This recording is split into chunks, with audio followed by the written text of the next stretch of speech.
नमस्कार दोस्तों, हमारी आज की कहानी का नाम है गिफ्ट। मैं अभी अपने कमरे में अपना सामान पैक कर रही थी। मायके जाने की खुशी में अपने आप ही मेरे काम करने की स्पीड बढ़ चुकी थी। कल सुबह ही रवाना होना था। मायके जाने का प्लान भी अचानक ही बना था, क्योंकि 10 दिन बाद बड़ी ननद महक अपने ससुराल से यहाँ रहने के लिए आ रही थी और जब तक वे जाती तब तक छुट्टियां ख़त्म हो जाती। थोड़ा बहुत सामान लाना बाकी रह गया था। सामान पैक करने के साथ साथ मैं एक कॉपी में कौन कौन सा सामान रह गया वो भी लिखती जा रही थी, क्योंकि सामान पैक करने के बाद पति अंकित के साथ जाकर मार्केट से सामान भी लाना था। इतने में मम्मी जी कमरे में आईं और आते ही मुझसे पूछा, हो गई मायके जाने की तैयारी? बस मम्मी जी, हो ही गई। थोड़ा बहुत सामान बचा है तो मार्केट जाऊंगी तो ले आऊंगी। अभी कल ही तो मार्केट गई थी। हाँ, तब अपने और बच्चों के कपड़े लेकर आई थी। तब यह थोड़ी ना पता था कि हम कल ही जा रहे हैं। अब सोच रही हूँ कि दोनों भतीजियों के लिए भी कुछ ले लूँ। 1 साल बाद जाना होता है। वो लोग भी कितनी उम्मीद करती होंगी। बात सुनकर मम्मी जी ने कुछ नहीं कहा, बस उठकर बाहर आ गईं। मैंने ज़्यादा ध्यान नहीं दिया, क्योंकि मैं पैकिंग में व्यस्त थी। अपनी पैकिंग ख़त्म कर तैयार होकर मैं बाहर आई और आते ही अपने पति से बोली, चलिए मार्केट चलते हैं। मैंने सामान की लिस्ट बना ली है, बस यही सामान लाना है। आज ज़्यादा देर नहीं लगेगी। अंकित ने मेरी तरफ देखा और कहा, क्या सामान लाना है? लाओ लिस्ट दिखाओ। ज़रूरी होगा तो ही जाएंगे, नहीं तो देख लेते हैं। घर में ही कोई सामान निकल आए तो। मेरे मन में कुछ भी नहीं था, इसलिए मैंने लिस्ट अंकित को पकड़ा दी। लिस्ट देखकर अंकित ने कहा, और सब सामान तो ठीक है, लेकिन ये जूही और बिट्टू के लिए ड्रेस क्यों लिखी है? अरे साल में एक बार जाती हूँ और दोनों बच्चियाँ अभी छोटी ही तो हैं, इसलिए दोनों के लिए ड्रेस ले जा रही हूँ। देखकर दोनों खुश हो जाती हैं कि बुआ उनके लिए कुछ लेकर आई हैं। हाँ, लेकिन हर बार ले जाना ज़रूरी है क्या? जब भी तुम मायके जाती हो उन दोनों के लिए ड्रेस लेकर ही तो जाती हो। भला ये भी कोई बात हुई? अभी तुम्हारा एक भाई और भी है, उसकी भी शादी होगी, उसके भी बच्चे होंगे, तो क्या हर बार 4-5 भतीजे भतीजी के लिए ड्रेसेस लेकर जाओगी? पर वो बच्चे हैं, वो भी तो उम्मीद करते हैं अपनी बुआ से। तो उनकी उम्मीद के कारण क्या हर बार बेवजह का खर्चा करते रहें? 50-50 रुपए हाथ में दे देना दोनों के। मम्मी जी वहीं हाल में हम दोनों की बातें सुन रही थी, लेकिन कुछ बोली नहीं, बस मुंह फुलाए बैठी रहीं। तो इतना तो मुझे समझ में आ ही चुका था कि जबान पति की नहीं मम्मी जी की है। खैर, बुरा तो मुझे बहुत लगा था।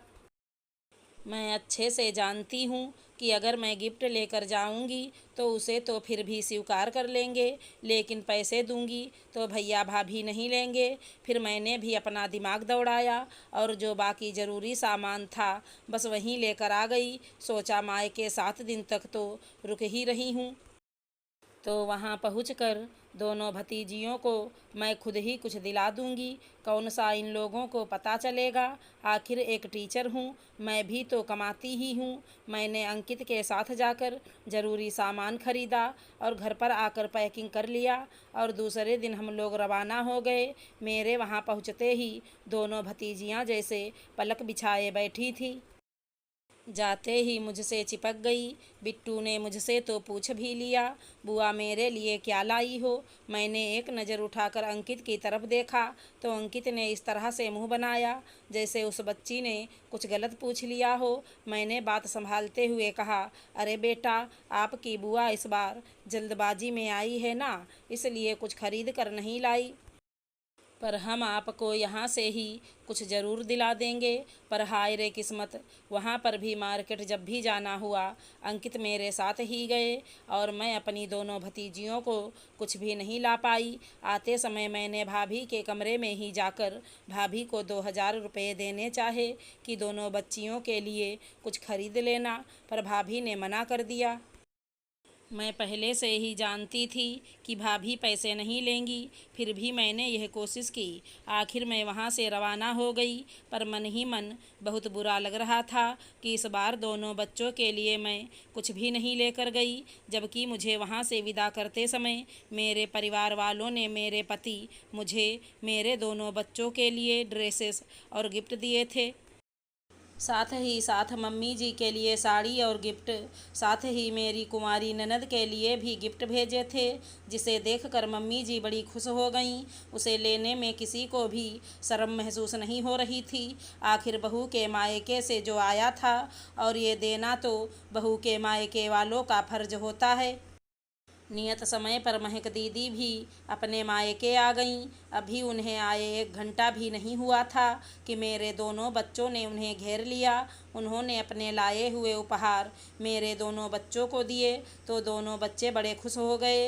यहाँ तक कि मेरी छोटी बेटी ने तो दीदी की लाई हुई ड्रेस पहनकर घर में सबको दिखाई, फिर मेरे पास आकर बोली, मम्मी देखो तो बुआ कितनी अच्छी ड्रेस लाई हैं, अच्छी लग रही है ना।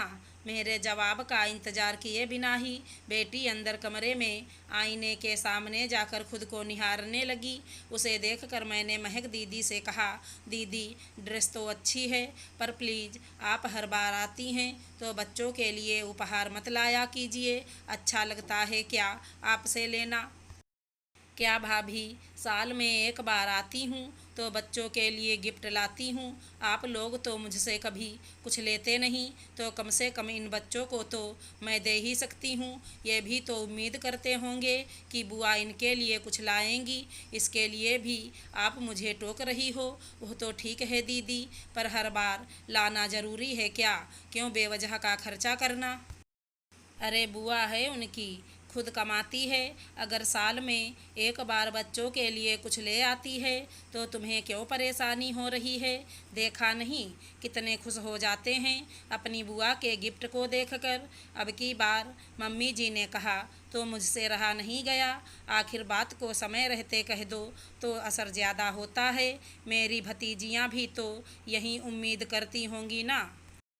उनके लिए मैं भी तो बुआ ही हूँ, तो क्या लाग सिर्फ मेरे मायके वालों के लिए थी? कमाती तो मैं भी हूँ। मम्मी जी और अंकित दोनों के ही पास मेरे किसी सवाल का जवाब नहीं था। दोनों चुपचाप नज़रें झुकाए बैठे थे। बात को बढ़ावा ना देकर मैं चुपचाप रसोई अपना काम करने आ गई। पर इतना तो सोच लिया कि अगली बार से मुझे क्या करना है, कहाँ पूछना है और कहाँ नहीं। मुझे इनकी किन बातों को मानना है और किन बातों को नहीं। अगर हमारी कहानी पसंद आई हो तो चैनल को लाइक शेयर सब्सक्राइब करें। धन्यवाद दोस्तों।